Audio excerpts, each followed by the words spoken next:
Haven't Seen It with Tim Sestito and Tommy Tevenet.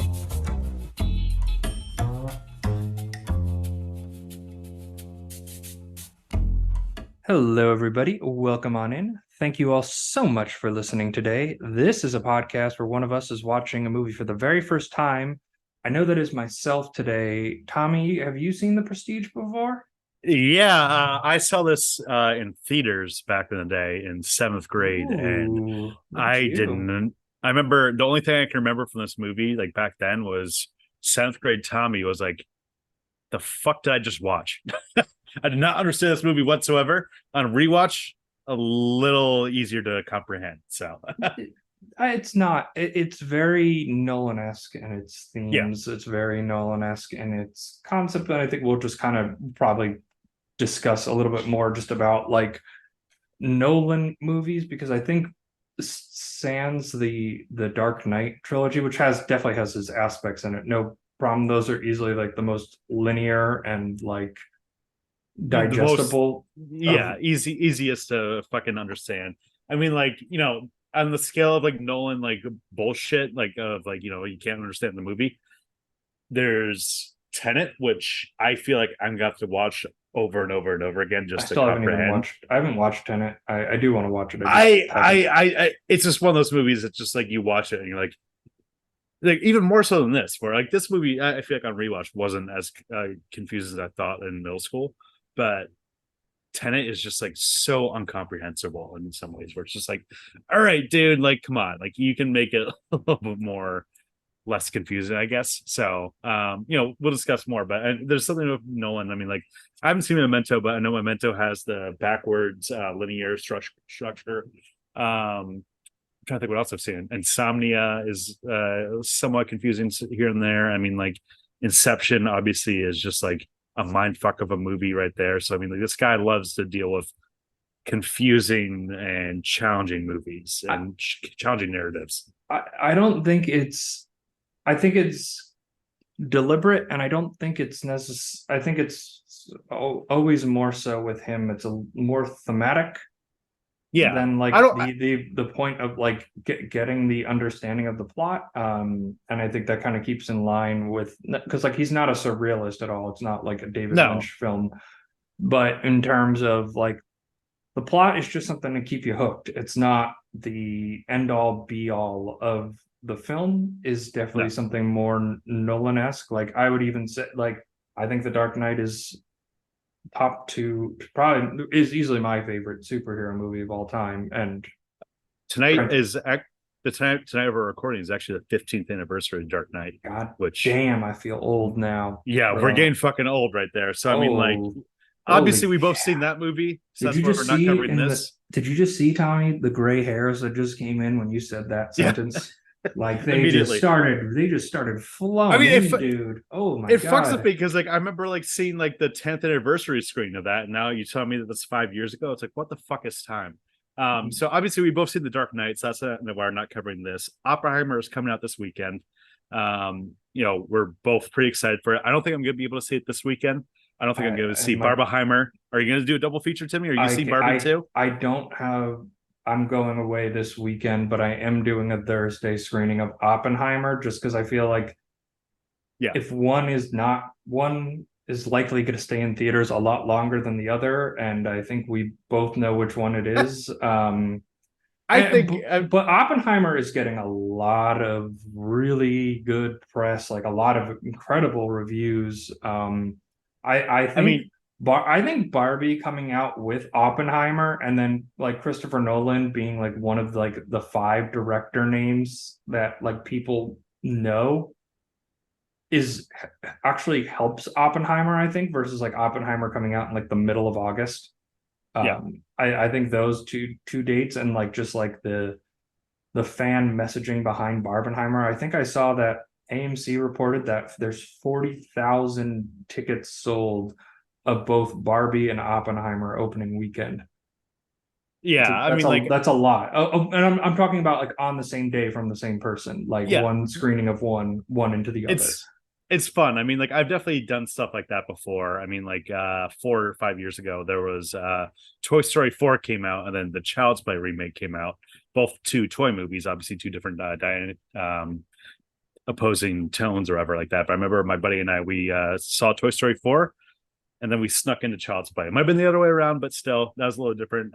Barbie, for what you're saying, I mean, like right now, I'm looking at Rotten Tomatoes, and I know, you'll say whatever you want about Rotten Tomatoes, but 93% right now for Barbie at 57 reviews. I mean, I'm gonna see that too. It looks fucking hilarious. I think it's fun. definitely, and it's two talented filmmakers. That's the big thing with Barbie yeah, that I'm sure like the general public doesn't. They're like, oh, it's a Barbie movie. It looks pink. It's got Margot Robbie in it, Ryan Gosling. It looks like a lot of fun. But I look at it and go, you put this in Greta pretty much, Gerwig. and you put it in pretty much anybody else's hands, and it's probably trash. But you have like a really talented filmmaker, and then you have Noah Baumbach also writing the screenplay for it. I'm very excited for it because of that dynamic of that film. And then Oppenheimer it's just such a big story of one of the most pivotal events of humanity.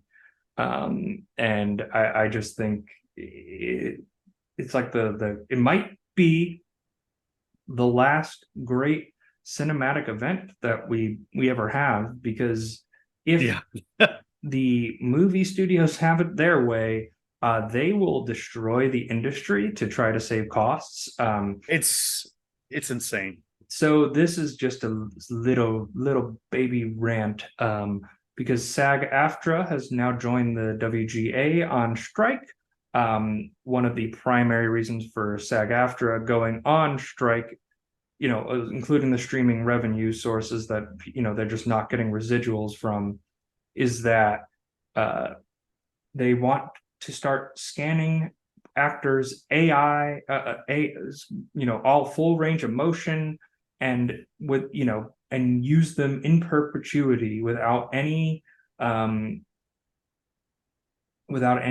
of feedback, Compensation. Yeah. compensation. They just want to use the actor's likeness to put them into movies and to put them into TV shows. And it's a big deal with extras, where they're saying they're going to pay them like $150 like they usually would, and then scan them and then just reuse them.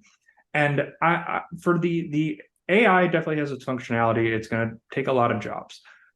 This is a creative medium, film and TV, when it's done at the right level. And even like mediocre to like bad stuff, there's usually like at least an artistic passion to it. And I think we've talked about Marvel, Star Wars, blah, blah, blah, all that stuff where it's really felt like a lot of that product has no passion, no creativity, it just feels like here's generic product for you audience to consume. They're trying to bet that they can just replace human beings in these projects and you will still go and do them. And I have to say, no. Well, I mean, like you take a movie like I know you haven't seen it, and I don't think you ever see it, and we're not going to cover it on the pod that much.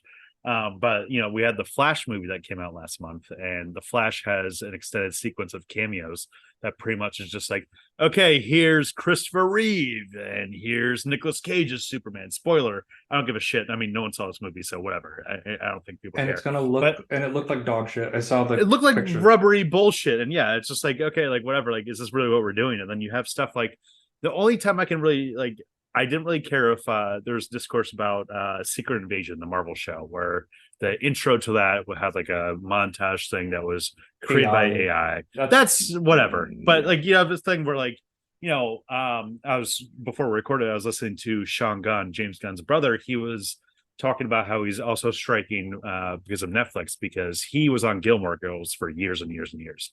And Gilmore Girls became this huge hit for Netflix. And he's looking at the fact that like, hey, I'm on this show that drove traffic towards Netflix, gave them a lot of money. I was one of the performers, and yet I see like Ted Sarandos and whoever the fuck else at Netflix give themselves these huge bonuses, and meanwhile, like his residual checks are nothing. You have Kimiko Glenn from fucking Orange is the New Black. She's shared her residual check. Orange is the New Black is a show that drove so much traffic, so much attention towards Netflix. And Kimiko Glenn, she was like a big part of the show. her residual check was for like 27 cents. Yeah, And and it's just like, apparently this Netflix CEO, Netflix brass was talking because they don't release the view count numbers. That's how they protect the residuals because they don't have to.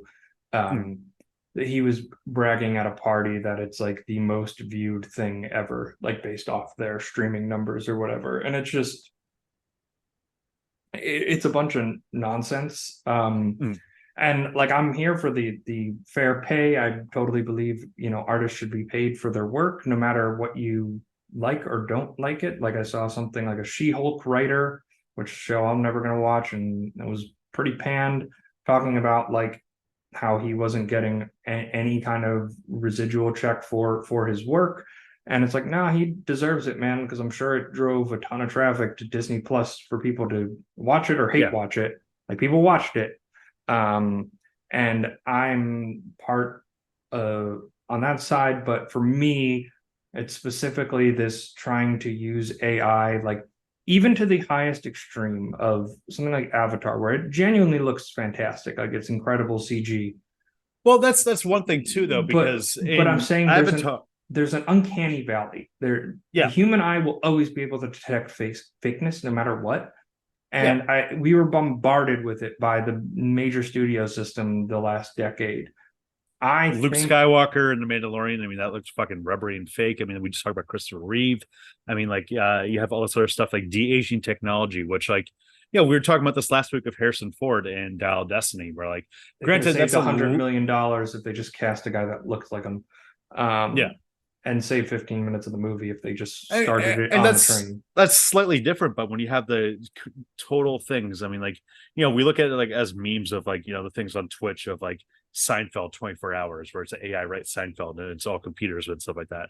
Yeah, it's funny for like a meme thing, but like when you try and take it into, like, have an AI write a script or touch up a script for the new Marvel movie or whatever, stuff like that, you're gonna get generic bullshit, and just like it's just gonna be recycled garbage. And yeah, you might say, yeah, Marvel's already like that, or Star Wars is already like that, or whatever. But at the end of the day, there are people who write this shit and they should be getting paid fairly for their fucking shit. Oh yeah, oh yeah. This is not an argument against the payment. I'm pro that. Yeah. I am just more concerned about just the lack of vision, and when you just take these finance dudes to run a creative medium and a creative industry, and just using large intellectual property to make money. That's what Mhm. shielded them the past decade from like not having to actually address the issues of the movie system. And I saw something Spielberg predicted like 10 plus years ago that like there's going to come a time where Hollywood's just going to make all these 250, $300 million movies and they're all going to bomb and you're going to cause an industry collapse. And here we are, 2023. Yeah, like The Um, Flash was apparently like the worst loss ever for Warner Brothers. and I think Dial Um, of Destiny is pending to be the worst loss in the history of Disney. yeah, Um, I'm looking at Wikipedia. The budget was ranging from 295 million or 400 million, and currently it's at 300 million. in, So in box office, and yikes. you got to Yeah, remember you put 1.5 to 2 into marketing, so something like Indiana Jones is going to get two. So you're putting 600 million into the budget of Indiana Jones, and then you got to remember the theater's got to take its cut too. So the theater gets 1.5 gets half of that box office number. So that's 150 that's Disney's recouped of a $600 million investment, and they have to get to 900 million globally to just break even. And you're not making a $300 million movie to just break even. You're making it to make over to make 500 million to $1 billion. So the yeah. industry is completely broken. It just lacks creativity. I I fully stand with the WGA and the SAG, and they should be really joining forces because you have really good, talented writers and really great performers, and now you can actually blend their talents together and get really, really effective messaging out. So, yeah, I I think that, like, it's so below at this point. I think what we're going to end up seeing, and I guess we could transition this into what we watched recently. I think we're gonna see the rise of the mid-budget movie again. I I do think that too. like for a while we've been seeing like just franchise movies, superhero movies, Fast and the Furious, or like small budget horror movies, which I love, but Yeah, you but can make a little bit of profit they cost 5 million to make. They make 50 in a theater. immediately. Profit, They're making $20 million, and you can make 30 yeah, of those versus five giant movies. Yeah, I think you're going to see that more return. You yeah. hope. You hope. So I mean, I guess we'll transition this into like what we watched recently. I don't think I Let's. mentioned this on the pod before. But we'll keep it a little bit faster. But I saw No Hard Feelings recently of Jennifer I Lawrence. saw that too. It was a very funny, like R-rated comedy that like I Mm. haven't seen. Funny. It was funny. It had its moments, It but had its moments, but it was this. It was a step in the right direction, in my opinion, of like yeah, what we want back. It just needed more jokes and just like a more clever script, because like the first 30 minutes I don't laugh, and typically when I watch a comedy, that's like where most of the laughs are, is in the first 30 minutes. Um, yeah.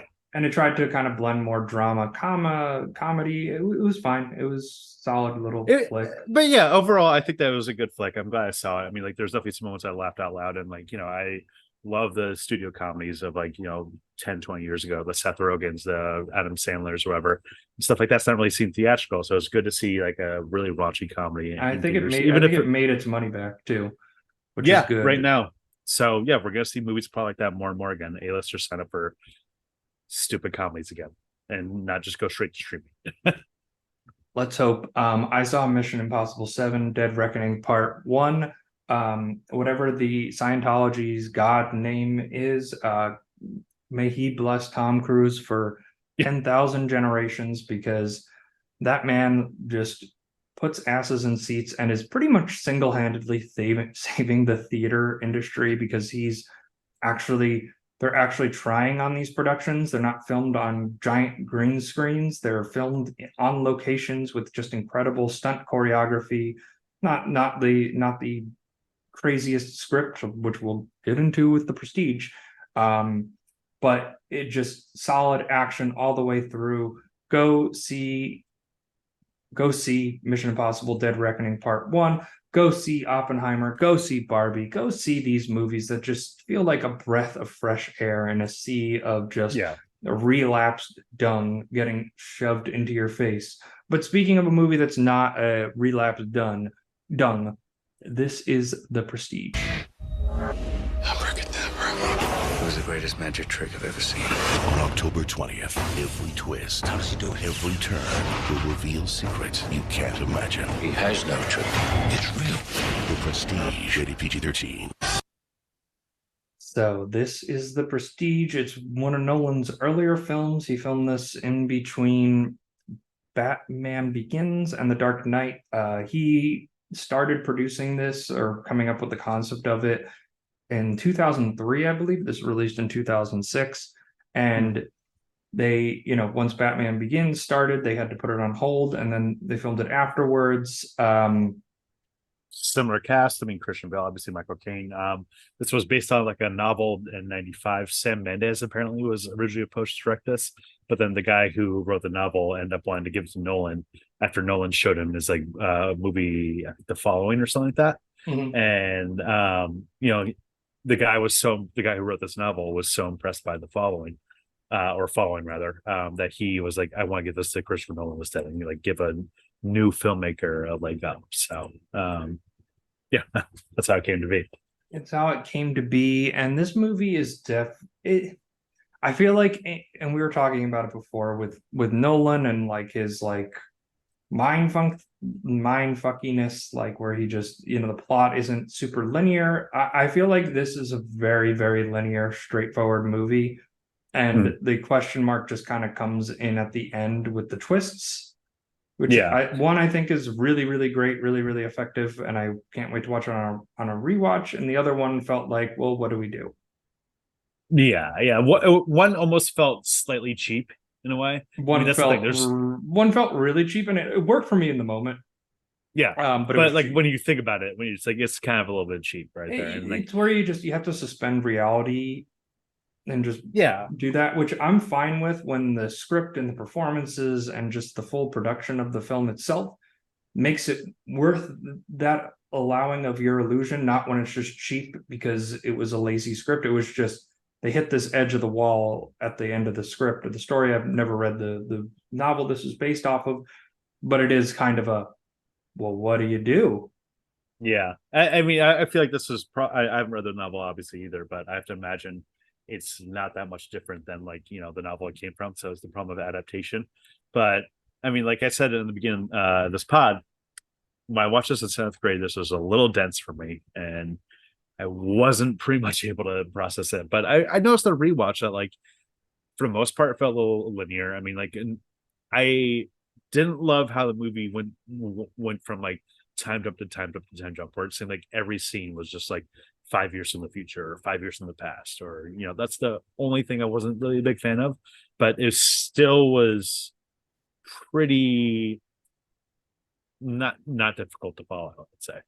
Yeah, I that didn't bother me that much. The time jump, I was completely fine with it, and I thought it worked really effectively. I thought it was a bit confusing at the beginning, where I'm just like, okay, we watch Angier, Hugh Jackman die, Christian Bale's in chains, and then it just cuts to him going to Colorado.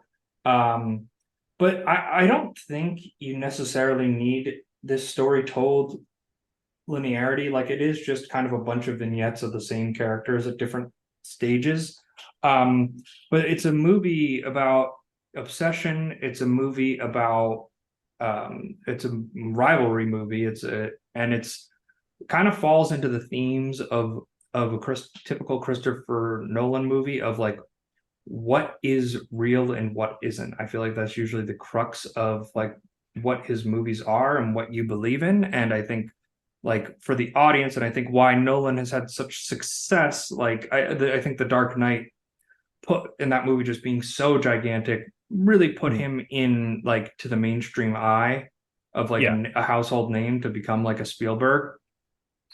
But I think part of it is the interpretation of the film itself, and what you take away from it, I think, can be different from other people. Like, I see criticisms of Christopher Nolan where they say he's a director that, oh, he's a dumb guy's idea of a smart filmmaker, and I disagree with that. I just think he's somebody that tells more linear stories, or just more contemporary stories, like compared to Mulholland Drive, like, which I think is a better movie than The Prestige. This is something that a widespread audience can take in and not just sit there like scratching their heads. Like, I think Mulholland Drive has something to it that will always keep you attached to it, but you would literally be scratching your head at the end of the movie going like, what's going on, if you watch 200 movies total in your entire life. Yeah. Where I feel like The Prestige and like other Nolan ones, I know you mentioned Tenet. I haven't seen that. I've heard that can get really crazy. That's the worst of Nolan, I'd say, in terms of like his bogged downness and like just overly complicated. They typically explore characters who become obsessed with discovering the truth. That's typically or revealing some truth. And like, I think you can even see that that's a theme in like all three of the Nolan Batman movies. And I just think it's a very powerful theme that I think audiences just kind of connect to, whether they can put the dots together in a sentence or not. I think their brain does it for them. Like, I don't think he makes films that are just like cookie cutter, like out the oven. I think it's just his own style. And like, the older I get, the more I appreciate an artist just having his own unique vision. And I think The Prestige is probably one of the cleaner of a Nolan film, where from beginning to end you'll get what's going on. Yeah, I feel like in terms of like the whole entire repertoire of Nolan films, this movie has kind of been like forgotten. I feel like people don't really talk about this movie that much. I feel like it got a lot of talk after The Dark Knight, and then like the early mid to 2010s, and then it kind of just fell out of public discourse, which does happen. But this is a great movie. Like this is a really captivating just rivalry of two Yeah. magicians who one is the better showman and one's the better magician. And There if they put their heads together, they could really become something spectacular. But Borden, played by Christian Bale, Alfred Borden, and also playing Bernard Fallon, his twin brother, which is the big reveal, which I actually really didn't see coming. Thinking back on it in hindsight, feels like it was smacking me in the face, to be honest. this is gonna be like a Sixth Sense situation where you rewatch it. I mean, like I did kind of remember that part of the twist, because like I haven't revisited this movie once since You I saw saw it, it. Yeah. So I mean, like I don't know. Part of it makes sense, but another point, it's just like it just feels like such a goddamn like easy twist that we've seen time but and it's so well hidden. In there, and they're right, they were working together as like under magicians or whatever for a touring guy. And Hugh Jackman's wife was the showgirl, and either Borden or Fallon miss do the tie on the dunk tank trick, and she dies in the tank.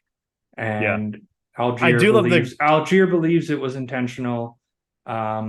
I think that's up for interpretation. I think it could have just been Borden or Fallon. One of the two were swapping that day, and they like one of them knew how to do it, and one of them didn't know how to do it, and that was the one who was there. made it too complicated or something like that. I mean, I do like the little bit of the grim, like gallow humor, almost of the fact that like the audience is pretty much there to like see if like are they gonna die right here, and they bring that up multiple times about cocaine, especially. It's like, yeah, but they just want to see you die and see if you can't pull this off this trick. I do like how in some aspects there's almost like a dark humor aspect to it, where it's just like there's a little bit of like back and forth for maybe like 20 minutes of this movie where it's just like seeing how Hugh Jackman's going to fuck up Christian Bale's act and seeing how Christian Bale's going to fuck up Hugh Jackman's act over and over and over again. And like the little rivalry right there really plays off really well of like, and ways that like are very grim of like, the whole entire thing of where Hugh Jackman's doing the bird trick and he has this whole thing set up for it and everything like that. And breaks the fucking woman's Christian Bale comes up, fucks up the trap immediately, breaks the woman's fingers and stuff like that. And the period piece of this aspect of it is just really fascinating to me. And like as someone for me who works in like the music industry and the theater industry, just thinking about like how fucking crazy it was, where it's like, oh, I booked a ballet for a month. And it's like, what the fuck? Like entertainment back then must have been crazy. And going a little slightly off topic of this movie, but like it's just one way of just like the world of this movie is just really well built out. The world is really well built out, and for me personally, like I love that turn of the century like aesthetic. Just that time, I just think it's utterly fascinating and just sets a blueprint for where America and the Western world like ends up. But I just think like that style, and that like, and when I say that style, like the clothing, just like the posters, the text, like everything that makes the world feel so real and so lived in is it just compels me. I just love that time in history. And like the production design of this film is flawless, and maybe the greatest strength of the movie. Like you're never once taken out of that world, that bubble. Oh, 100%. I mean, like you're great, just sucked in immediately. I mean, this movie was nominated for best art direction, and like the set in itself is just like feels lived in. It doesn't feel like hokey or ever like or those low budget things. One thing I want to touch upon this movie was I just love the reveal of how much they build up Nikola Tesla, played by David Boyd right here. Throughout the movie and the first like maybe 30-40 minutes of this movie, like you hear like stuff about Nikola Tesla. You have fucking Andy Serkis playing his like, you know, henchman or assistant, like you talking about all this shit build up about like how, oh, he's a recluse, or like, oh, he lives in the Colorado Springs and all this stuff. You see his how crazy electricity was to people back then and stuff like that. And when you finally see Nikola Tesla, he comes out and he's played by fucking David Bowie of all people. I mean, Christopher Nolan said that when he casted this part for Tesla, he wanted someone who wasn't necessarily a film star, but extraordinarily charismatic. And Bowie really fit the part. Bowie apparently turned down this part at first, and then Nolan flew out to New York to pitch the role to Bowie, saying like, "There's no one else who can play this part." And Bowie's like, "Okay, I'll do it." And the casting works so fucking well because just like, yeah, the super extraordinary talent playing Nikola Tesla, who was probably a celebrity in his own right back in the day, and just fits so well. I mean, he's great in this movie. Well, Tesla. Well, that's the whole thing, and it's an allegory for the Algier rivalry with Bale's character, who's named Bannon, who's Alfred Bannon.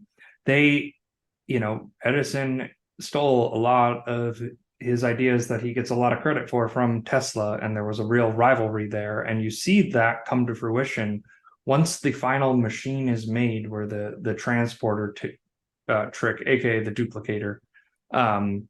They you know, Edison's men are there to burn down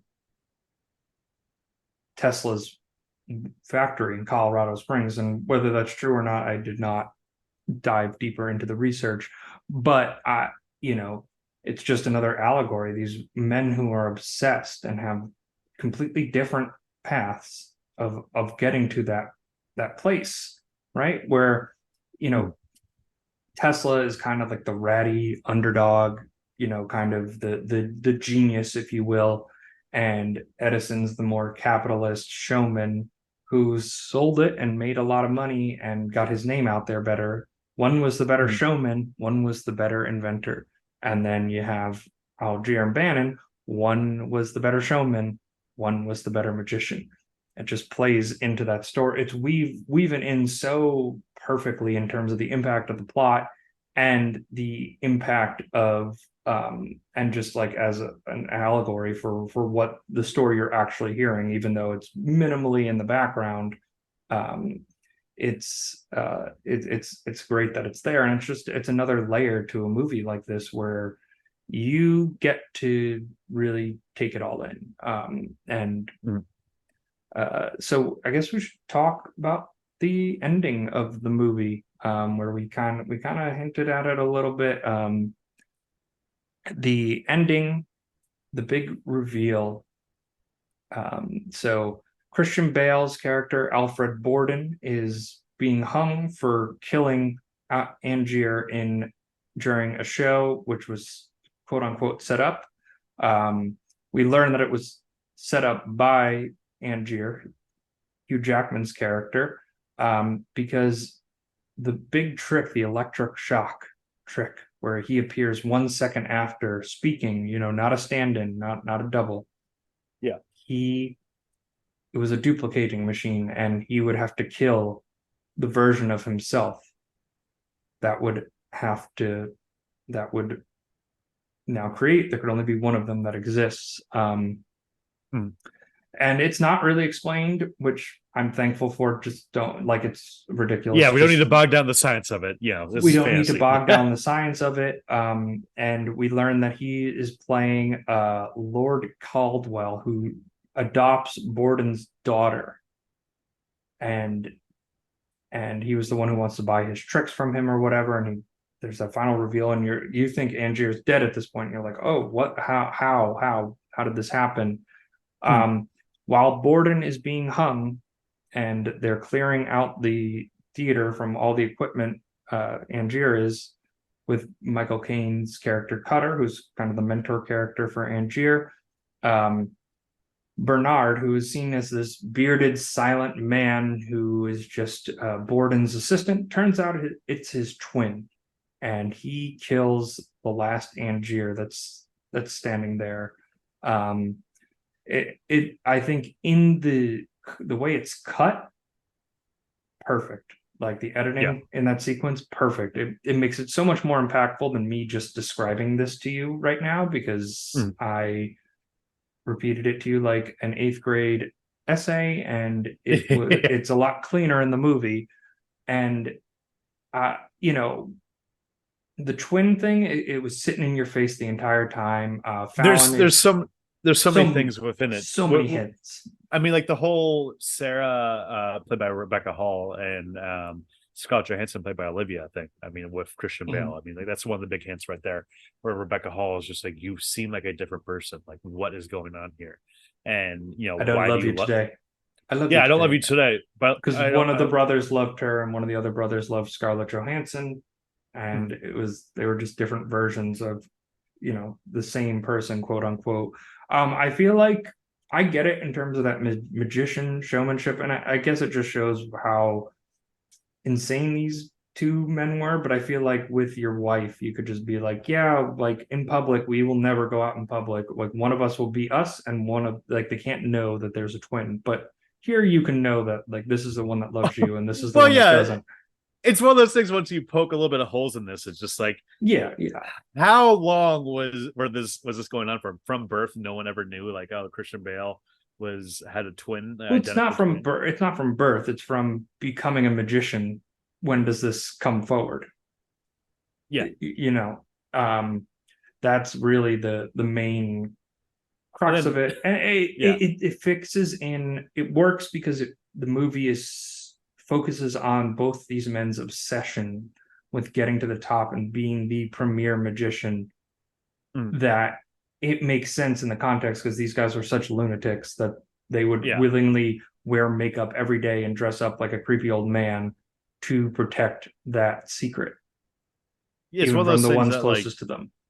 We do have a lot of dual performances in this movie. I mean, like Christian Bale, for the most part, those two characters don't seem that much different to me in terms of performances. But I mean, like Hugh Jackman right here. I mean, like obviously his clones are just clones of him, but like when he was playing Gerald Root, you know, his drunken actor that looks just like him. Yeah, there's just a great contrasting performance right there, and like just two completely different characters where like you could almost just be like, oh, that's just someone that looks like Hugh Jackman, or almost to an extent where it's just like they don't feel like the same character whatsoever. And it's a really good performance, a really good aspect of, you know, what you'd probably realistically do, just hire a double that look like you and just hide them out of the public eye or whatever.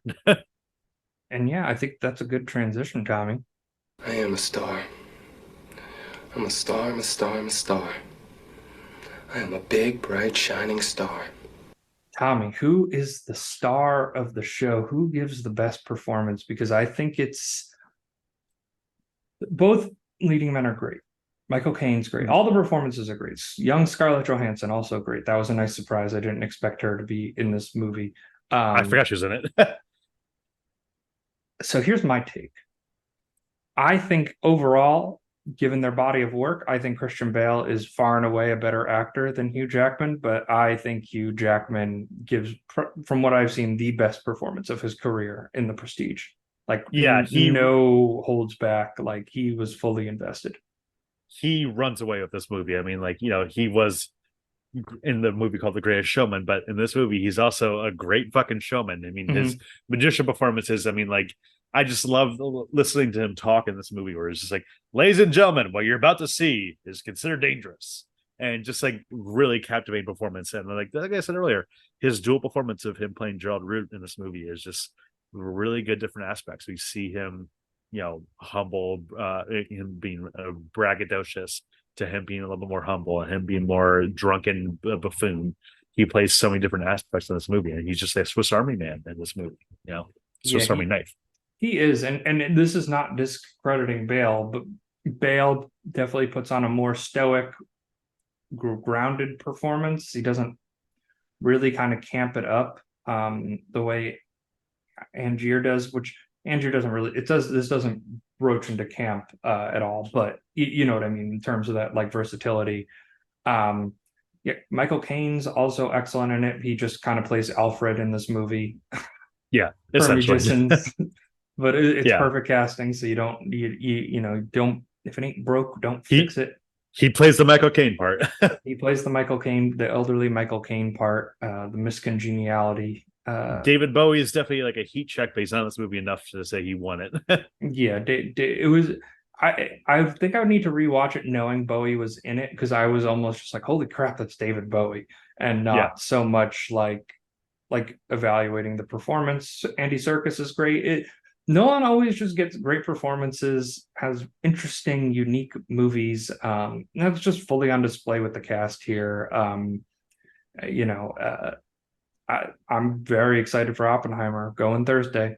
I know I've already said it, but you know, just a true master of his craft, and makes his own stories. And you see that with, you know, taking a very famous actor like Hugh Jackman, he's always good. Never really like, you know, he was lucky he was Wolverine and not Patrick Dempsey, because he might have ended up being like Patrick Dempsey's career, you know. Yeah, McDreamy. Yeah, and you know, taking that musical theater background that he has, I'm pretty sure he has, and just giving a performance of a lifetime. Are you ready, comedy partner? Waka waka. Tommy, does The Prestige work as a Muppet adaptation? I feel like there's already like a bunch of images out there of like Kermit dressed up in a suit, like dressed up like a magician or something like that. So that in itself, aesthetic wise, yes, I could see that working. Yeah. Just like, you know, it would be Kermit versus like Gonzo. I feel like that would have to be. And then I mean, the aesthetic works. The Nolan movie to I can only think of like Kubrick movies as worse examples of Muppet adaptations off the top of my head. This would not work at all. I don't even know if I'd really want to see it, just because like Muppets just need to be a little bit more simple, a little bit more wacky. And this story just doesn't allow for that, because you need that tension build up, right? Like that, just it's always in the movie. It's always so tense. The last shot of the movie is just a vat of drowned Kermits. Yeah, exactly. Like I don't think you could do that in this movie with a Muppet adaptation. But I mean, you know what? They're already having AI. They're trying to get AI to rewrite everything. So might as well try a Prestige AI Muppet adaptation, Disney. There you go. See, I'm on your side. Give me money. Okay. Review time, Tommy. Give me your score out of 5.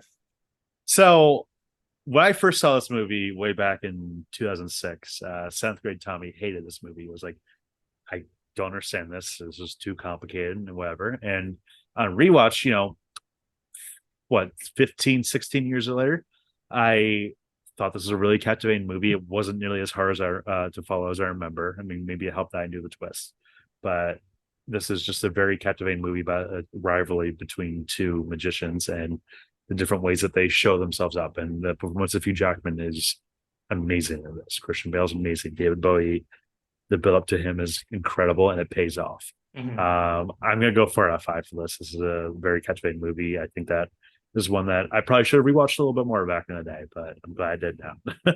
Yeah, and you know, I'm going to echo your sentiments here. 4 out of 5. I think, you know, for me, it was the production design that just it keeps you engrossed in the world too. Maybe when the story's getting a little bit more like, okay, where is this going? Like you're just still like just drawn into the world, just like that world of opportunity and like what awaits the future. Just a great story of a rivalry, of obsession, and just a unique twist, not one that's gonna like shatter minds or change the way we think about movies, but a good twist that works with just a hint of suspensive reality. 4 out of 5. Definitely recommend The Prestige if you have not seen it. Tommy, any final thoughts before we head off this week? All right. So thank you guys so much for listening.